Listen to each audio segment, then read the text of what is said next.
ભારતના રક્ષામંત્રી રાજનાથસિંહે આજે જમ્મુ કાશ્મીરના શ્રીનગરની મુલાકાત લીધી હતી, જ્યાં તેઓ બાદામી બાગ છાવણીમાં જવાનોને મળ્યા હતા। ઓપરેશન સિંદૂર પછી તેઓ પહેલીવાર શ્રીનગર ખાતે પહોંચ્યા હતા। જુઓ વિગતવાર આ અહેવાલ। શ્રીનગરની મુલાકાત દરમિયાન સંબોધન કર્યું હતું, જેમાં તેમણે બહાદુર જવાનોની શહીદીને સલામ કર્યા, સૈનિકોના સાહસને નમન કર્યું।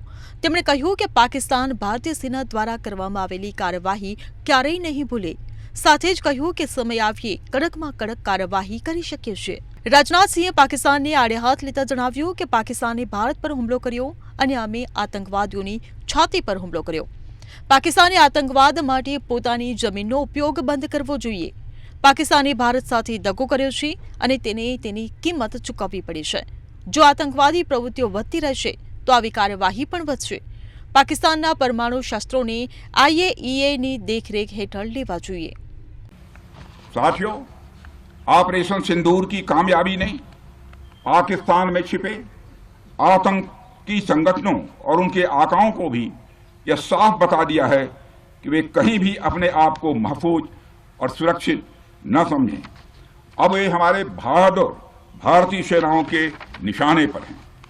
दुनिया जानती है हमारी सेनाओं का निशाना अचूक है और वो जब वो निशाना लगाते हैं तो गिनती करने का काम वह दुश्मनों पर छोड़ देते हैं। साथियों, आज आतंकवाद के खिलाफ भारत की प्रतिज्ञा कितनी कठोर है इसका पता इसी बात से चलता है कि हमने उनके न्यूक्लियर ब्लैकमेल की भी परवाह नहीं की है।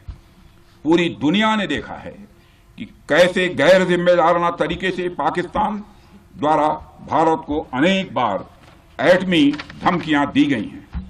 आज श्रीनगर की धरती से मैं पूरी दुनिया के सामने यह सवाल उठाना चाहता हूं कि क्या ऐसे गैर जिम्मेदार और रोग नेशन के हाथों में परमाणु हथियार सुरक्षित हैं?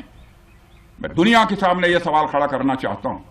मैं मानता हूं कि पाकिस्तान के एटमी हथियारों को IAEA international atomic energy agency की निगरानी में लिया जाना चाहिए। मैं ये कहना चाहूंगा और साफ तौर पर कहना चाहूंगा। साथियों, हमारी सेनाओं हमारी सीमाओं पर अपनी मातृभूमि की रक्षा के लिए जिस तरह से आप श्रीनगરના બાદામી બાગ કેન્ટોનમેન્ટમાં રક્ષામંત્રીએ પાકિસ્તાનના પરમાણુ બોમ્બ ધમકી પર પણ પ્રતિક્રિયા આપી। તેમણે કહ્યું, અમને તેમના પરમાણુ બ્લેકમેલની કોઈ પરવા નથી। પાકિસ્તાન દ્વારા પરમાણુ ધમકી આપવામાં આવી છે। શું આવા બેજવાબદાર દેશના હાથમાં પરમાણુ બોમ્બ સુરક્ષિત છે?